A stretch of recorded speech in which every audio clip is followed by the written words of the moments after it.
하느님과 팝콘을 시간입니다. 오늘은 저자 직접 얘기 나누는 시간으로 마련했는데요. 이번 주는 가정 성화 주간이기도 합니다. 그래서 어떻게 하면 행복한 가정을 만들어갈 수 있을지 체험과 묵상으로 엮은 책을 소개해드리고 싶습니다. 아내가 입을 열면 나는 귀를 열고의 저자 손LD 선생님과 지금 전화 연결돼 있습니다. 선생님 안녕하세요. 네, 안녕하십니까. 네, 반갑습니다.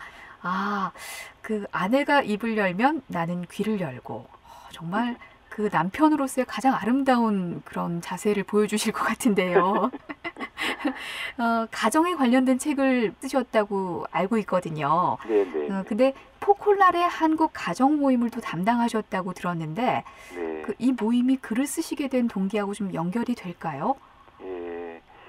이 새가정 운동은요, 네. 그 가정 안에 살아있는 그 사랑의 불꽃을 계속해서 유지하고, 그래서 이렇게 거기서 피어나는 그 따스함이 가정 밖으로 사회 안으로 전해져서 네.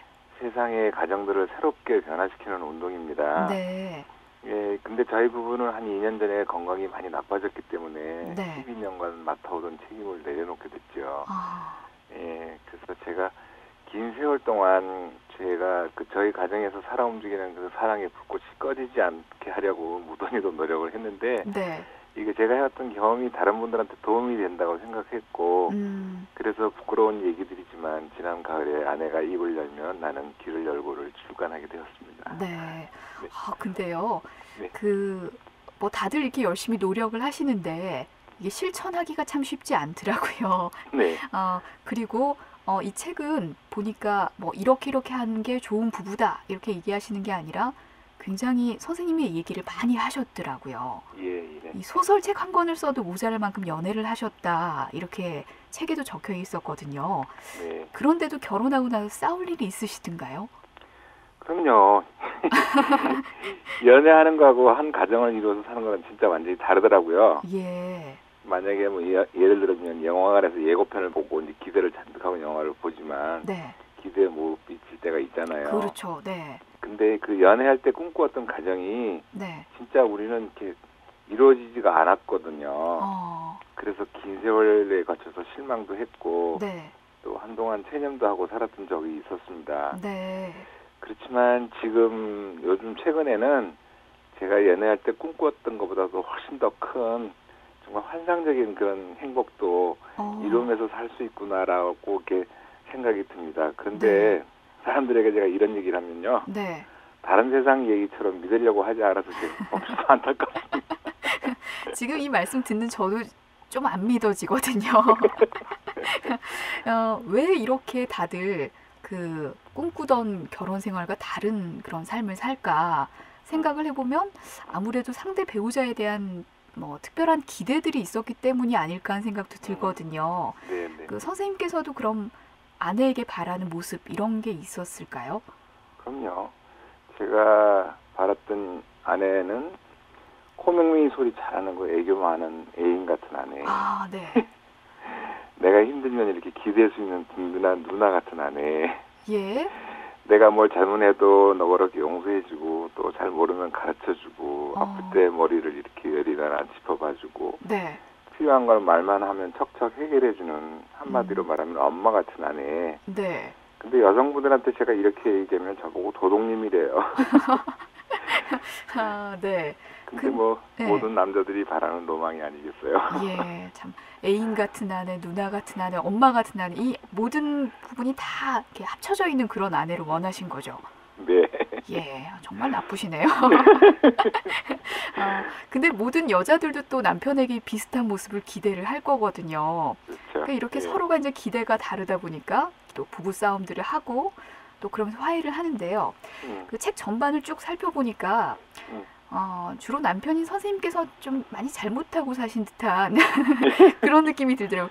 주로 많이 후회하시고 예. 그러시던데 저도 이제 제가 여자들 얘기를 많이 들어서 그런지 남편들이 주로 부부 사이에선 잘못을 많이 하던데요. 네. 그런가요? 그렇죠. 남자하고 여자는 이게 사실 철이 드는 나이가 한 10년 정도는 차이가 나는 것 같아요. 네. 예, 남자들이 보통 한 10년 늦게 철이 나는 것 같고, 근데 이게 엄연한 그 현실이기 때문에 이걸 인정을 안 할 때 이제 고통스럽죠. 네.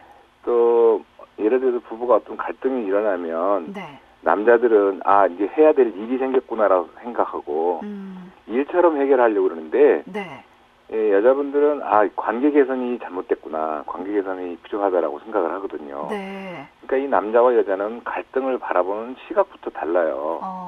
이게 바로 현실이고 사실이거든요. 네네. 우리가 흔히 생각할 때 사람이라는 똑같은 한 종자라고 생각하지만 네.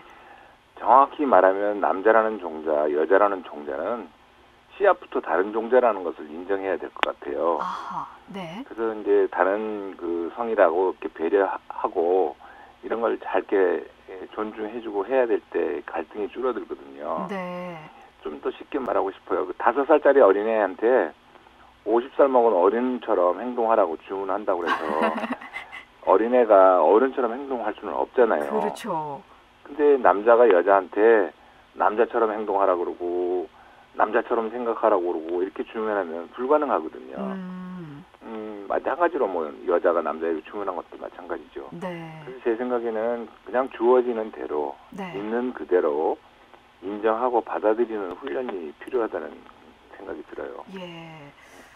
주어진 대로 있는 그대로 인정하고 받아들여라.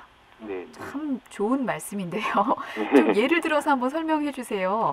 예. 제가 책에서 보니까 선생님들도 아내가 굉장히 인간관계가 좋으셔가지고 전화 통화 많이 하시고 또 문자 많이 보내고 그런 것 때문에 좀 마음에 안 들어 하신 면이 있었다고 돼 있던데 네. 그런 모습 보면서 어떤 마음이 드셨고 또 어떻게 이걸 해결을 하셨는지요? 예.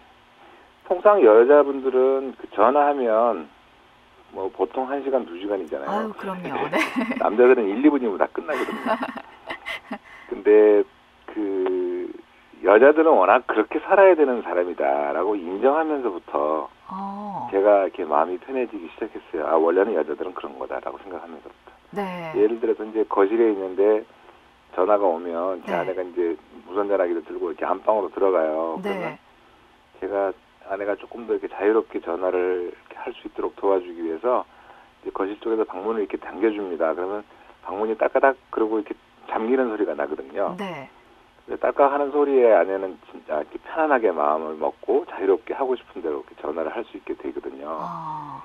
제가 이렇게 착한 사람처럼 이렇게 말씀을 드리지만 네. 솔직히 말해서 이거 하나 배우는데 20년 넘게 걸렸어요. 예. 20년 동안 그러면은 그 전화 오래 쓰는 거에 대해서 좀 전화기 들고 들어가면은 예. 서운해하기도 하고 좀 아내를 뺏긴 것 같은 느낌도 받으시고 그러셨나 봐요. 그렇죠. 예. 너무너무 섭섭하고 네. 혼자 사는 것 같고 그렇죠. 근데 인정하라 하고 이제 이렇게 말씀하셨지만은 내가 인정해보리라 이렇게 다짐을 해도 또 문 닫고 들어가서 이렇게 전화 오래 하거나 이런 모습 보면은 한 번씩은 왜 이렇게 기분이 굉장히 서운한 느낌이 확 올라오고 이럴 때가 있더라고요. 그럴 때 어떻게 하시나요? 예, 이게 감정 조절. 그 아내가 하고 있는 일에 거룩한 가치를 이렇게 부여해 주면서부터 제가 저의 감정 조절이 훨씬 쉬워지는 걸 경험했어요. 아내가 하는 일에 거룩한 가치를요. 예, 예. 그러니까 예. 예를 들면 뭐 밥이나 해주는 여자, 집안 살림이나 해주는 여자, 그렇게 아내를 그 직업적으로 일하는 가사 도우미라고 생각하면 아하. 이게 실마리가 안 풀리죠. 그렇죠. 근데 그 아내가 그 남편이라는 한 인간을 또 아들이라는 딸이라는 한 인간을 먹이고 입히고 가르쳐서 이렇게 소중한 한 존재로 완성시켜가는 거룩한 일을 하는 사람이라고 믿게 되면서부터 실마리가 풀리더라고요. 네. 분명히 뭐 여자 측에서도 마찬가지일 거예요. 남편을 돈 벌어오는 기계라고 생각하면 네. 이제 많이 어렵죠. 그렇지만 그렇죠. 가족들을 한 인간으로 성장시키고 완성시켜가는 그게 거룩한 일을 하는 사람이라고 존중해주고 믿어주면 네. 가정에서 감정 조절이 훨씬 더 쉽다는 그런 생각이 듭니다. 네. 참 그러기 위해서는 물론 이게 살면서 한 번쯤은 그런 생각들이 들 때가 있을 것 같아요. 뭐 상대는 집안일을 하는 사람이다. 또 남편은 이렇게 돈 벌어오는 기계다. 이런 느낌을 받을 때도 있지만 그런 생각이 이제 들 때 그렇지 않고 정말 거룩한 존재라는 사실을 이제 다시 한번 상기시키는 네. 그런 연습들을 이제 꾸준하게 해야 되는 거군요.